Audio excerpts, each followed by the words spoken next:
तुमसे पहले वो जो एक शख्स यहाँ तख्त नशी था, उसको भी अपने खुदा होने पे इतना ही यकीन था।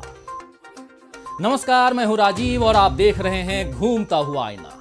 सत्ता की अकड़, आम जनता की बेबसी, झूठी उम्मीदें और कड़वी हकीकत, इन सब के बीच सच की थरथराती लौ देश का फसाना इस वक्त फकत इतना ही है। महीने पर महीने बीत रहे हैं लेकिन सूरत हाल नहीं बदल रहा। वहीं गरीबी, बेकारी, भुखमरी और लाचारी चारों तरफ है, जो बीते कई महीनों से आंकड़ों की शक्ल में डराते जा रही हैं। सरकार भी उसी अंदाज में अपने फैसलों को सही ठहरा रही है जैसे मार्च से सही बताते हुए आ रही है। जनता किस हाल में जी रही है, कैसे बिना नौकरी के बढ़ती महंगाई में गुजारा कर रही है, कैसे भविष्य को लेकर घबरा रही है, इन सब बातों से उसे जैसे कोई फर्क ही नहीं पड़ता। इतनी आत्म केंद्रित और आत्ममुग्ध सरकार जब खुद को जनहितैषी कहती है तो ये सदी का सबसे बड़ा झूठ नजर आता है।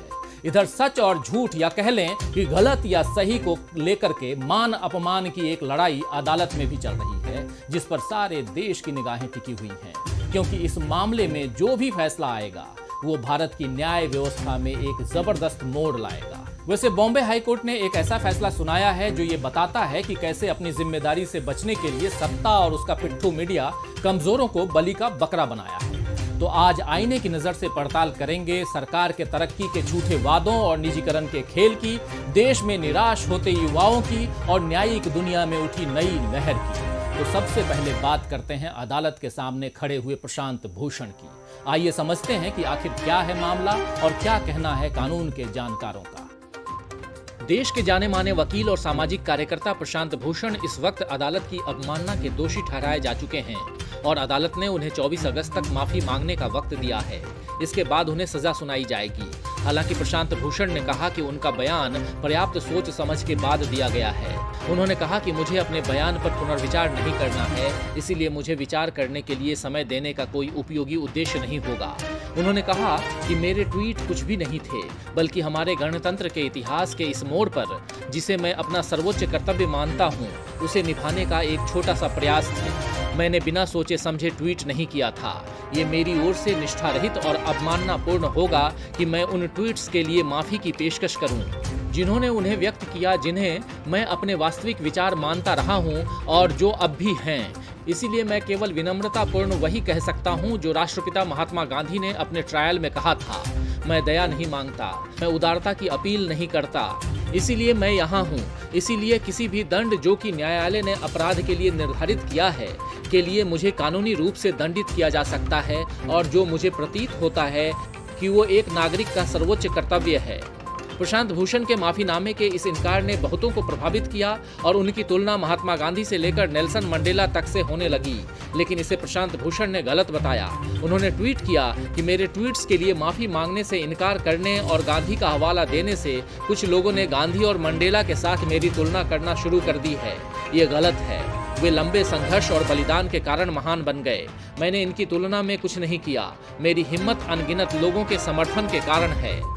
तो माननीय अदालत 24 अगस्त को प्रशांत भूषण को अगर सजा सुनाती है तो वो कितनी सख्त होगी, या अदालत उन्हें चेतावनी देकर छोड़ देगी, ये तो तभी पता चलेगा। लेकिन इस वक्त वाकई प्रशांत भूषण को संभावित सजा के विरोध में आवाज उठने लगी है। देश भर से उन्हें अपनी बात पर डटे रहने के लिए तारीफ मिल रही है। वहीं उनके पक्ष में सोशल मीडिया से लेकर सड़क तक लोग अपनी बात रख रहे हैं। देश के वरिष्ठ वकीलों सहित कम से कम 1500 से अधिक वकीलों ने सर्वोच्च अदालत से न्याय के हनन को रोकने के लिए सुधारात्मक कदम उठाने का आग्रह किया है। वहीं मौजूदा अटॉर्नी जनरल से लेकर के पूर्व अटॉर्नी जनरल तक ने प्रशांत भूषण के पक्ष में अपने तर्क दिए हैं, लेकिन इस समर्थन के पीछे कोई राजनीतिक मायने भी हैं। आइए समझते हैं। पूर्व अटॉर्नी जनरल सोली सोराबजी ने प्रशांत भूषण का समर्थन करते हुए सुप्रीम कोर्ट से अपील की है कि उन्हें सजा न दी जाए, बल्कि अपनी आलोचना स्वीकार की जाए। सोराबजी ने कहा कि न्यायिक भ्रष्टाचार के मामले में उन्हें सबूत पेश करने की अनुमति दी जानी चाहिए। वहीं कांग्रेस के वरिष्ठ नेता और जाने माने वकील कपिल सिब्बल ने प्रशांत भूषण के पक्ष में ट्वीट किया कि अवमानना की शक्ति यानी अदालतों द्वारा का इस्तेमाल लोहार के हथौड़े के तौर पर किया जा सकता है। मौजूदा अटॉर्नी जनरल के वेणुगोपाल ने भी सुप्रीम कोर्ट से प्रशांत भूषण को सजा न देने की अपील की थी। वेणुगोपाल ने कहा था कि प्रशांत भूषण को पहले ही दोषी करार दिया गया है, इसीलिए उन्हें सजा न दी जाए। सोली सोरावजी तो भाजपा के कई फैसलों की आलोचना कर चुके हैं, लेकिन मोदी सरकार की कई मुद्दों पर खिंचाई करने वाले प्रशांत भूषण के पक्ष में मौजूदा अटॉर्नी जनरल क्यों खड़े हुए हैं? राफेल खरीदी से लेकर भ्रष्टाचार और मानवाधिकार के कई मामलों में प्रशांत भूषण ने मोदी सरकार को कटघरे में खड़ा किया है। फिर क्यों सरकार उन पर नरमी दिखा रही है? क्या सरकार को इसमें कोई चिंगारी दबी हुई दिख रही है जो प्रशांत भूषण की सजा मुकम्मल होते ही भड़क सकती है? क्या सरकार समझ रही है कि देश की जनता इस वक्त कई परेशानियों से गुजर रही है और उसके भीतर गुस्सा दबा हुआ है जो प्रशांत भूषण को सजा होने पर भड़क सकता है? तो मोदी सरकार बिना किसी फायदे के न किसी को सिर पर चढ़ाएगी और न ही किसी को सजा से बचाने की कोशिश करेगी। अपने धुर विरोधी प्रशांत भूषण के लिए नरमी दिखाने के पीछे भी उसे कोई सियासी फायदा नजर आ रहा होगा। अब देखना यह है कि 24 अगस्त के बाद यानी 25 अगस्त को सर्वोच्च अदालत प्रशांत भूषण पर क्या रुख अपनाती है। वैसे शनिवार को बॉम्बे हाई कोर्ट ने एक ऐसा फैसला सुनाया है जो आज सत्ता और मीडिया की मिलीभगत की कड़वी हकीकत को उजागर करता है, उसके छल कपट की पोल खोल करके रख देता है। कैसे अल्पसंख्यकों को निशाना बनाए जाने के मौके इस देश में अब तक ढूंढे जाते रहे हैं, उसकी सच्चाई बयां करता है। मार्च के आखिरी सप्ताह का वो दौर याद कीजिए जब देश में कोरोना का डर तेजी से फैल रहा था और इस बीच खबर आई कि दिल्ली के निजामुद्दीन में तबलीगी जमात के एक कार्यक्रम में देश विदेश से आए मुसलमानों के कारण कोरोना के मामले तेजी से बढ़े हैं। इसके बाद तो सरकार और मीडिया दोनों ने कोरोना का जैसा सांप्रदायिकरण किया वो अपने आप में एक मिसाल है। देश के कई हिस्सों में तबलीगी जमात के लोगों की धरपकड़ शुरू हो गई। उस वक्त रोजाना हेडलाइंस इसी तरह की होती थी कि आज जमात के इतने सदस्य पॉजिटिव निकले और उनके संपर्क में आए इतने लोग भी बीमार हो गए।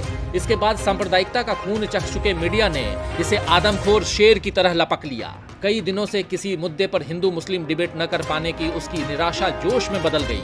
हर रोज चैनलों पर तबलीगी जमात का कोरोना कनेक्शन और उसका धार्मिक एंगल तय किया जाने लगा। प्रिंट मीडिया भी इसमें पीछे नहीं रहा।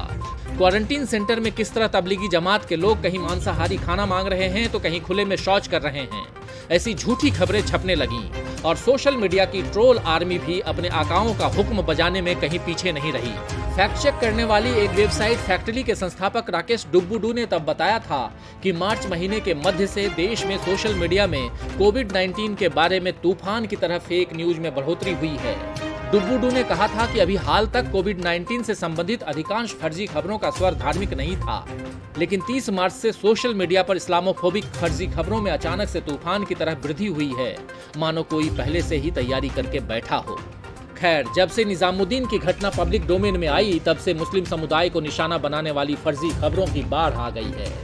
एक महामारी के सांप्रदायिकरण का नतीजा ये हुआ कि देश भर में पहले से डरे सहमे अल्पसंख्यक वर्ग के लिए जीवन और दुश्वार हो गया। कहीं उनका सामाजिक बहिष्कार हुआ तो कहीं आर्थिक बहिष्कार। उनके रोजगार पर चोट करने की आपराधिक साजिश रची गई।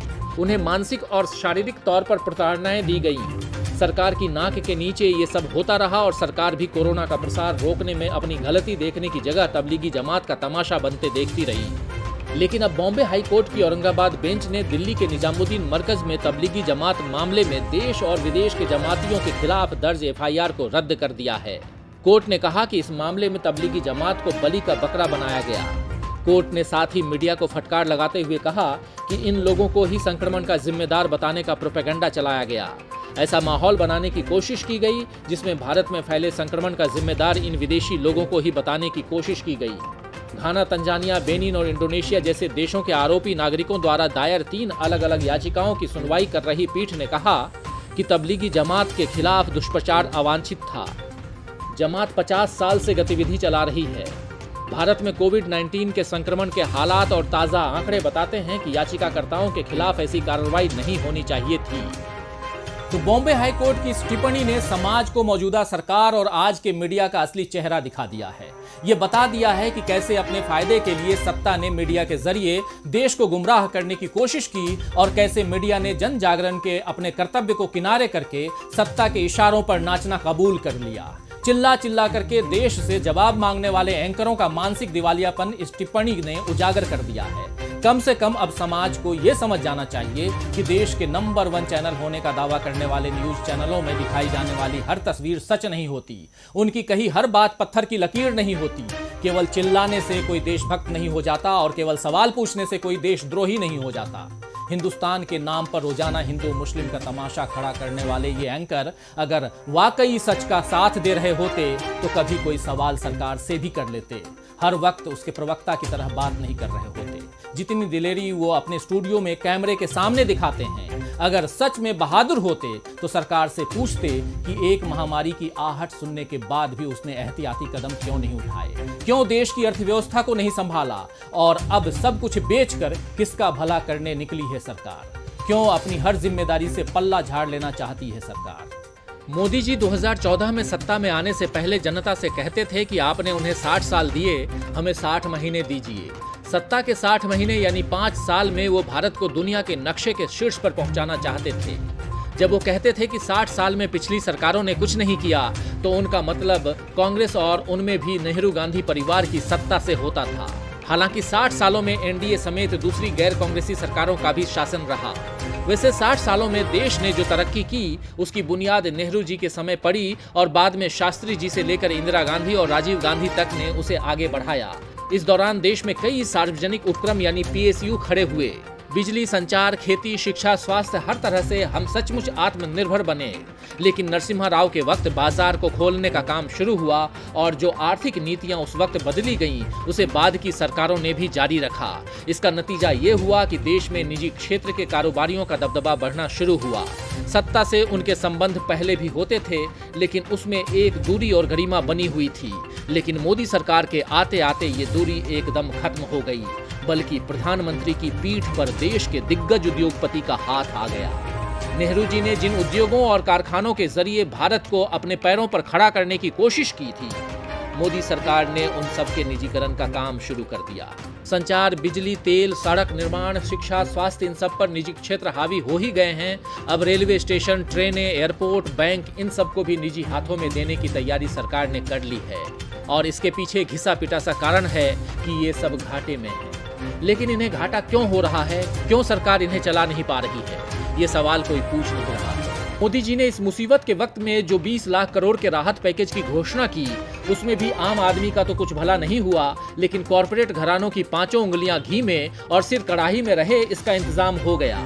इस पैकेज के चौथे चरण की घोषणा करते हुए वित्त मंत्री निर्मला सीतारमण ने औद्योगिक आधारभूत ढांचों का अपग्रेडेशन, कोयला, खनिज, रक्षा उत्पादन, एयरस्पेस मैनेजमेंट, एयरपोर्ट्स, एमआरओ, केंद्र शासित प्रदेशों में बिजली वितरण कंपनियां, अंतरिक्ष क्षेत्र और परमाणु ऊर्जा के क्षेत्र में सुधारों का ऐलान किया था। इस ऐलान से जाहिर हो गया था कि कुछ कारोबारी समूहों को कोयला, खनिज, रक्षा, बिजली वितरण और हवाई अड्डों जैसे क्षेत्रों में आगे बढ़ने का मौका मिलेगा, जबकि कुछ उद्योगपति कोयला और खनिज खनन परियोजनाओं को भुनाने में सक्षम होंगे। तो जनता हिंदू मुस्लिम डिबेट में जब उलझी हुई है, तब देश में संपत्ति की बंदर बाट चल रही है और इसमें किसे कितना हिस्सा मिल रहा है, इसे न्यूज चैनल शायद ही कभी बताएंगे। आखिर उन पर भी मालिकाना हक जो इन कारोबारियों और सत्ताधीशों का हो गया है। मीडिया में आपको जैसा हिंदुस्तान दिखाया जा रहा है, दरअसल वैसा नहीं है। तस्वीर उससे बहुत अलग है। हकीकत यह है कि देश के प्राकृतिक संसाधनों से लेकर के सार्वजनिक निगमों तक हर एक चीज पर निजी उद्योग की गिद्ध नजर है। सरकार बड़ी चालाकी से जनता के हिस्से के साधन निजी हाथों को दे रही है और बदले में आपको मिल रहा है बेरोजगारी की तकलीफ और मुआवजे का मलहम। देश में बेरोजगारी तेजी से बढ़ रही है। Centre for monitoring Indian economy की तरफ से जारी आंकड़े बताते हैं कि 1 अगस्त को बेरोजगारी दर 7.64% थी, जो 18 अगस्त को 8.20% दर्ज की गई थी। 16 अगस्त को खत्म हुए सप्ताह के लिए बेरोजगारी दर 9.10% पर पहुंच गई थी, जो इसके पिछले 9 हफ्तों का उच्च स्तर था। आंकड़े ये भी बताते हैं कि जुलाई में अतिरिक्त 50 लाख नौकरियां चली गई। इतनी नौकरियों का जाना यानी इतने परिवारों का जीवन संकट में पड़ना है। इसी वजह से कहीं आत्महत्याएं हो रही हैं, तो कहीं इलाज में परेशानी हो रही है, कहीं भूखों मरने की नौबत आ रही है। लेकिन सरकार बेरोजगारों को मुआवजा का मलहम लगा रही है। केंद्रीय श्रम मंत्री संतोष गंगवार ने बताया है कि सरकार 3 महीने तक वेतन का 50% के रूप में बेरोजगारी भत्ता दे रही है। इस योजना का फायदा केवल उन्हीं कर्मचारियों को मिलेगा जो ईएसआई स्कीम के साथ कम से कम 2 सालों से जुड़े हैं और जिनका वेतन 21,000 रुपए प्रति माह था। मुमकिन है कि इस योजना से कुछ लाख लोगों को आंशिक राहत मिल जाएगी, लेकिन उन करोड़ों लोगों का क्या होगा जिनके रोजगार के साधन छिन गए हैं और नए रोजगार मिलने की कोई उम्मीद नहीं है।